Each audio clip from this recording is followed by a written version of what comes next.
বিরতির পর স্বাগত। আবারও মণিপুরের দিকে নজর রাখা যাক। গতকালই আমরা দেখেছিলাম যে মণিপুরের মুখ্যমন্ত্রীর বাড়িতে হামলা, এবার কিন্তু বেশ কয়েকটি বিধায়কের বাড়িতেও হামলা। আতঙ্কে রয়েছে বিধায়করা। সোমবার মণিপুরের ইম্ফলে বন্ধ ইন্টারনেট পরিষেবা এবং সিআরপিএফ এর টহল চলছে গোটা রাজ্য জুড়ে। দিল্লির বৈঠকের দিকে এবার তাকিয়ে রয়েছে মণিপুরের বিধায়করা।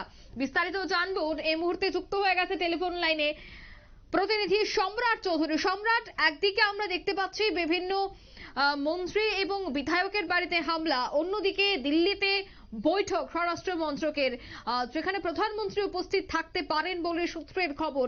কি জানতে পারছো এই মুহূর্তে, কি আপডেট রয়েছে? মণিপুরের পরিস্থিতি ভীষণ ভয়াবহ এবং দিন দিন কিন্তু মণিপুরের পরিস্থিতি খারাপের দিকে এগুচ্ছে। এখন মানুষজন রীতিমতো ঘর থেকে বেরিয়েছেন বিক্ষুব্ধ জনতারা।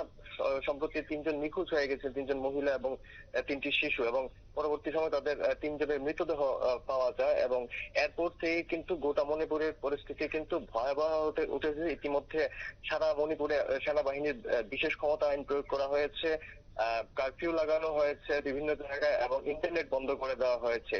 তার মধ্যে যেটা মারাত্মক হচ্ছে, জনগণ গোষ্ঠীবদ্ধভাবে বেরিয়ে স্থানীয় যে বিধায়করা রয়েছেন তাদেরকে এই জাতি সংঘর্ষের জন্য দোষারোপ করে কিন্তু তাদের বাড়ি ঘরে হানাদারি করছেন, হামলা চালাচ্ছেন রীতিমতো।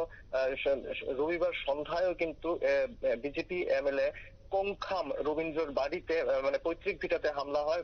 বিধায়ককে না পেয়ে তার বাবাকে যে বিক্ষুব্ধ জনতা তারা নানা রকম প্রশ্ন করেন, বিভিন্ন রকম দাবি করেন। পরবর্তী সময় ওই বিধায়কের পিতা যিনি রয়েছেন উনি বলেছেন যে আশ্বস্ত করেন যে তাদের এই বক্তব্য বিধায়কের কাছে পৌঁছে দেওয়া হবে। তারপরে বিক্ষুব্ধ জনতা তারা মোটামুটি ভাবে শান্ত হয়ে বাড়ি ফিরে। কিন্তু পরিস্থিতি তেমনও একটা শান্ত নয়। গোটা মণিপুরে কিন্তু এখন বিভিন্ন জনগোষ্ঠীর মধ্যে, জনবসতিগুলির মধ্যে এখন বিক্ষোভ দেখা দিয়েছে। এতদিন যে প্রসঙ্গটা ছিল জঙ্গিদের হাতে, এখন কিন্তু বিষয়টা সাধারণ মানুষের মধ্যেও এই ধরনের বিক্ষোভ দেখা দিয়েছে। সেনাবাহিনী এবং নিরাপত্তা রক্ষীদের উপর কিন্তু দারুণ ভাবে, কারণ সাধারণ মানুষ জঙ্গিদের যেভাবে তুমি দমন করা যায় বুলেটের বদলে বুলেট ঠেকিয়ে, সাধারণ মানুষকে কিন্তু এইভাবে নিয়ন্ত্রণ করা সম্ভব না। সাধারণ মানুষকে যদি বুলেটের বদলে বুলেট হয় তাহলে বিষয়টা অমানবিক হয়ে যাবে, বা সেক্ষেত্রে সেনাবাহিনীর ভূমিকা নিয়ে নানা রকম প্রশ্ন উঠবে। তো সব মিলিয়ে কিন্তু মণিপুরের পরিস্থিতি দিন দিন ভয়াবহ হচ্ছে। এদিকে গোটা মণিপুরের যে পরিস্থিতি তা নিয়ে আজ দিল্লিতে স্বরাষ্ট্র মন্ত্রকের বৈঠক রয়েছে। সেই বৈঠকে স্বরাষ্ট্রমন্ত্রী এবং প্রধানমন্ত্রীরও থাকার সম্ভাবনা রয়েছে, এবং সংশ্লিষ্ট আধিকারিকরা থাকবেন। তবে এখন পর্যন্ত কেন্দ্রের যে মনোভাব, কেন্দ্র কিন্তু আলোচনার দিকে কেন্দ্র এখনো যাচ্ছে না। কেন্দ্র এখনো কিন্তু মণিপুর পরিস্থিতি নিয়ন্ত্রণের জন্য যে বল প্রয়োগ করে সেনাবাহিনী বা নিরাপত্তা বাহিনী দিয়ে বল প্রয়োগ করে কিন্তু মণিপুরকে শান্ত করার যে রাস্তা সেদিকে এগোচ্ছে। অঙ্কিতা, একদমই।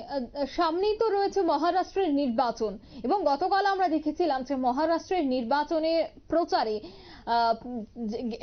বাতিল করে দিয়েছেন অমিত শাহ। তিনি সেই নির্বাচনী প্রচারে গেলেন না।